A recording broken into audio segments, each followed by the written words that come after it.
Hey everybody, how you doing? White top 61. We are putting a 272 top end on it with a pop-up piston, single ring piston. Here's what we're doing.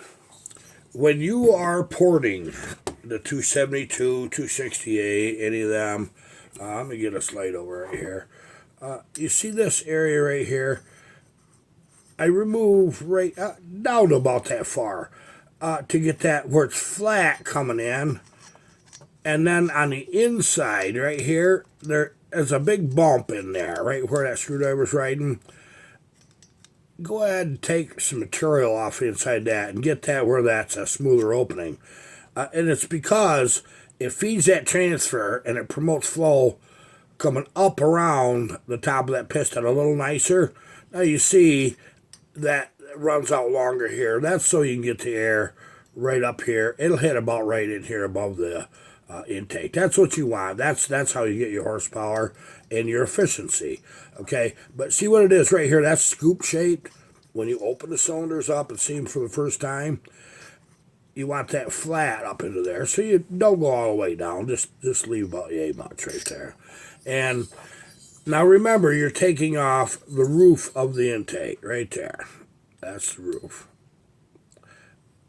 Okay, just a little bit right in that area. Okay, to get your numbers, you're taking off the floor. You're actually going into the cylinder and taking that off. When you do your roof, just bevel that up a little bit. Don't remove material right in here. Only enough to clean it up if it's kind of rough. Just the slightest little bit. But you're trying to get that where you got that ramp. The floor intake, take about 20 thousandths off generally to get your numbers. I do not like to see more than 160 degrees in most cases of open time from when the piston opens to when it closes. And the same rule on exhaust too. So in this case, we landed right in at about 156 degrees. And that's beautiful because our natural transfer opening at with no base gasket was 124 degrees. And with the nature of these saws being bigger bore than they are stroke, obviously that's the way they're built. My first ray of light out of my exhaust, what you take off the roof of the exhaust to get your numbers, not the floor. 102 degrees. Okay, so that's 22 degrees difference between, so that piston moves another 22 degrees downward. The transfer is open, shove the exhaust gases out. Seems to be very, very, very nice concept. Really nice numbers for short stroke bigger bore saw. And because these are 52 millimeter bore. And so anyway, that's what we got there. Now, when you have a 266 rather, and you're putting the 272 top end on it, you're going to need the new plastic block, the gaskets, and the bolts for a 266. For a 61, for a 272. 61, you do the same thing. You buy the 272 bolts. I get them on eBay. It's the only place I found them that's reliable at all. And but it isn't just plug and play on these 61s and 66s, because any of them with this metal air intake, it's because the flange is shorter right here. So you got to shim them with washers. This side takes thinner washers than this side. Okay, now what I had to do to get that darn piece of plastic off that locates everything, I actually had to slit it with a utility knife, threw it on the back of the wood stove, about 5 minutes? Yeah, probably about that. And it softened up, you slit it right off. That slit didn't hurt anything. I couldn't get it off any other way. So we put our washers on. We know, in this case, it was 6 washers. Otherwise, believe me, they bottom out.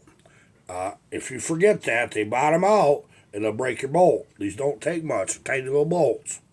Okay, so first thing we're going to do, flip our cylinder up. I put my carb and everything right together before we put that cylinder on that saw.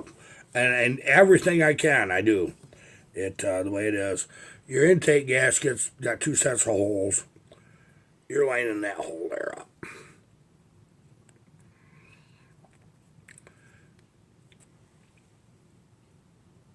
Just got to get it down over that sleeve. They fit kind of tight.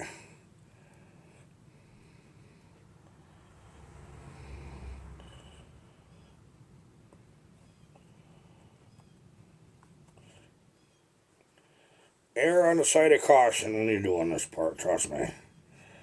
Otherwise, you'll be using gaskets. Okay. Now, this is the cylinder side.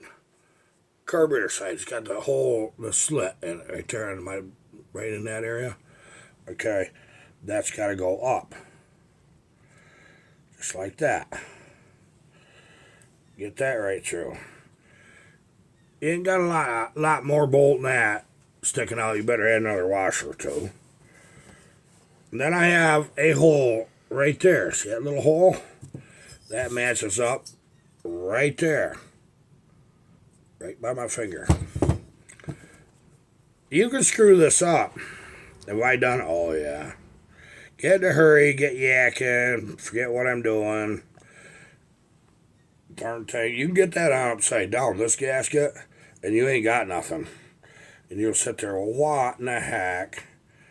What did I do? Well, you learn real quick that it ain't going to start. And you want to blame it on something. Blame it on yourself just like I have to.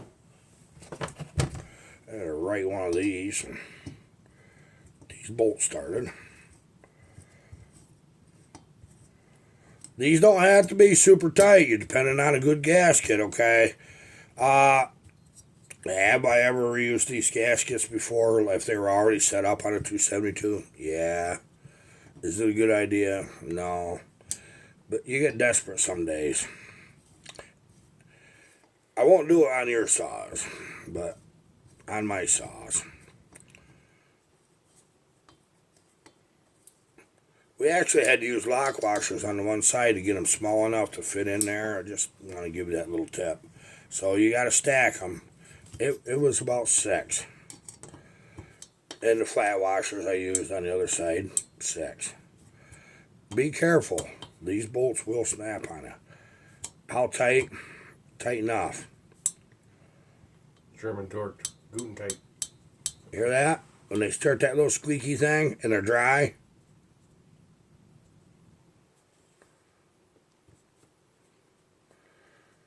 Okay, just like that. Okay, so we did that. Throttle's on the proper side. It ain't backwards. Everything looks like that's going to work. Okay, so what we're ready to do now is we are going to use some of this. This is motorcycle engine assembly silicone. It has elasticity. It doesn't get rock hard, but fuel doesn't bother it either. It'll stay fairly soft and rubbery. Don't try to use something else unless you're familiar with it. Yeah, 1187, that works good. That's good stuff like Walt uses. But this is what I use. This happens to be from the Suzuki dealer. Yamaha, Kawasaki, any of them. It works good. Thin film. When you get right here to this little hole, there's a little hole there that pulls the vacuum up into your carburetor from your crankcase. Boy, kind of stay shy around that little hole so that if you plug that with silicone, I'll guarantee you won't like it. You won't pull vacuum, your pump won't work, and you'll be having that carb part, and you'll have fets. Now, it don't take a lot of this. Just kind of smear it around there.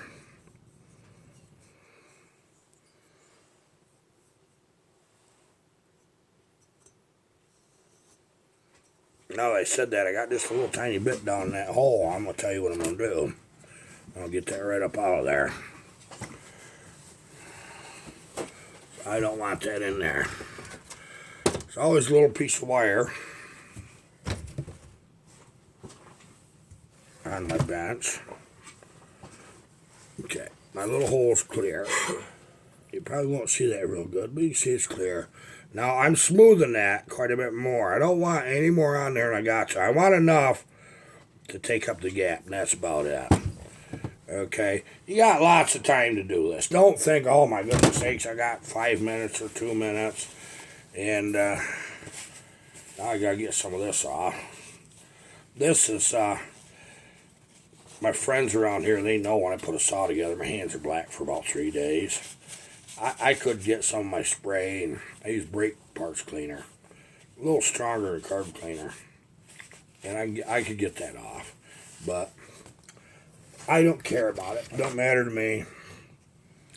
Okay. Now what I do, I pour a little mix oil. This is the way I do things. Is it right? I don't know. It works for me. Okay. And you want to make sure you get it on your ring. A little bit of mix oil. Okay. You're not trying to slobber it. You're just trying to get some on there. And I got me a little bit of oil on my gasket surface. If you do that, just like I just did, take yourself a paper towel.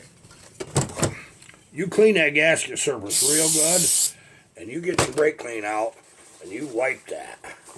You want that chemically free of oils.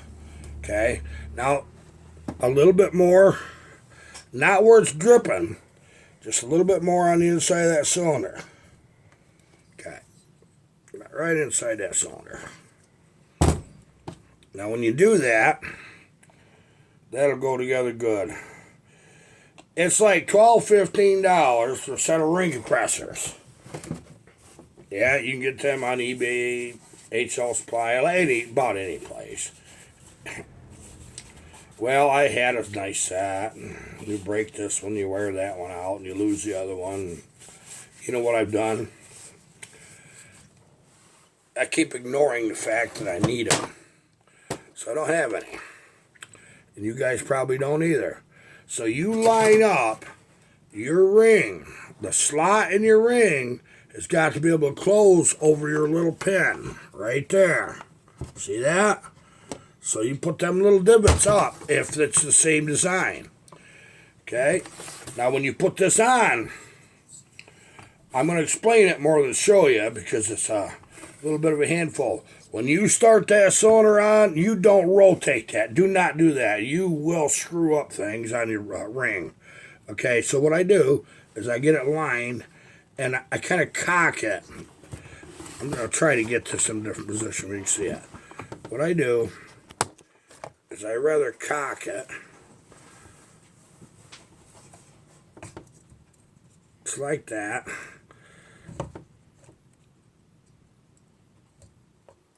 Pinch my ring in.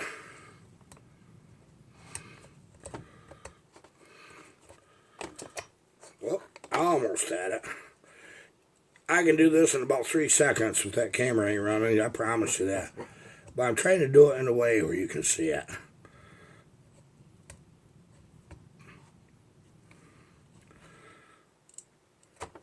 There, just like that. Don't rotate, just shove it down. Go right on down with it. Get your bolts.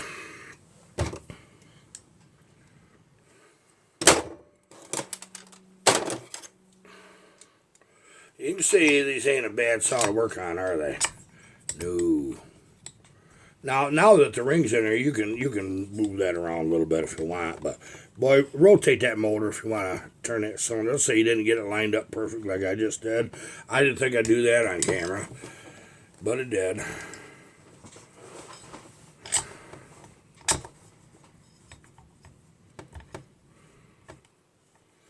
When you're checking your squish with your electronic solder, I'll give you a little hint of something. I like 20 or more in this size saw. Bigger saw is 24. There's reasons for that. You guys have asked, why minimum of 20? Well, that rod and them bearings and everything have a way of stretching. when they're running, you get your butt whipping 13,000, 14,000 RPMs, you're going to stretch too. 20,000s is about where that's not going to hit, but it's going to keep that nice and tight. Okay? Now here's your deal.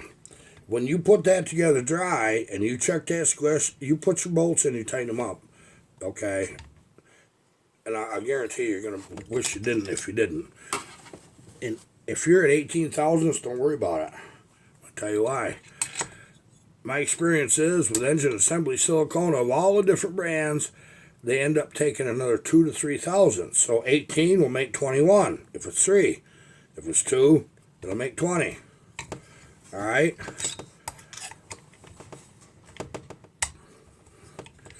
You realize from right here at this point, this don't take very long to get these little suckers running.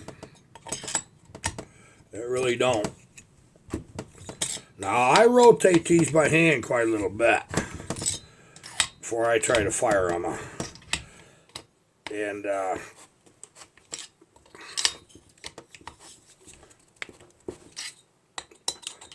wasn't the bolt at my knuckle. That's how you know you got the right torque. Yeah, you get your knuckle crack going. I tell you, I can't wait to run these. This is a lovely little saw. It is such a nice saw. It's just beautiful. I can find my electronic solder right here instead of verniers. Calling them verniers right back there, are they? They're right here, back here on this table. The new ones. Right there. You get them old ones right there. That's all I want. Okay. Here's your new one. It's easier to do with a pull cord on. You don't have to go. You can go back too. But you make sure you spin that a few times, because even though solder has no memory, you want to make darn sure you got it. You'll know because it whips right by it pretty good. And we're going to see what we ended up with a squish.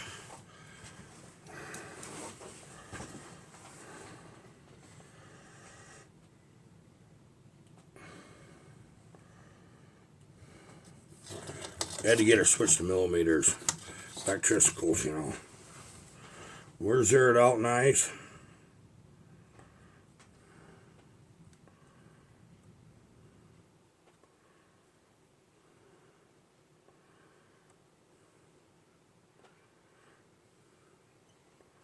Let me get them old ones. I'm going to double check there's something not seen.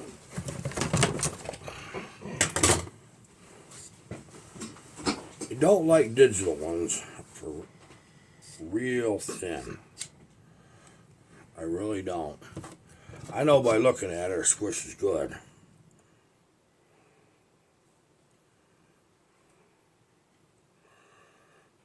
Okay, these are 1,000 saw.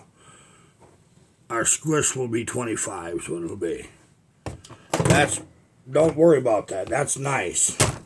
I see that a lot with this highway stuff. That kind of squish. Is there a plug over there? Just anything to throw in this? Maybe there ain't. That's something I gotta get, is some plugs. Okay, anyways, I'm gonna roll this through. It's just a nice, this glide's nice. I'm not gonna get worried about anything. We're gonna put new crank seals in this. And I've got the one side ready to go on. I just got to do the other. And we'll throw the top bend back on. Next time you see this saw, it'll be running. And we're going to cut a bunch of wood with this. And then we got to ship it to the guy that owns it. He's waiting. He's been saw been in his family for a while, I'm thinking. And he can't wait to get it back, I'm sure. Okay, that's it for today. I thank you for being here and watching this. It's a pleasure to do this kind of stuff for you guys. I hope you learned something. You know, I'm learning every day. I'm 59. I'm still learning. Don't close your mind, folks. Goodbye.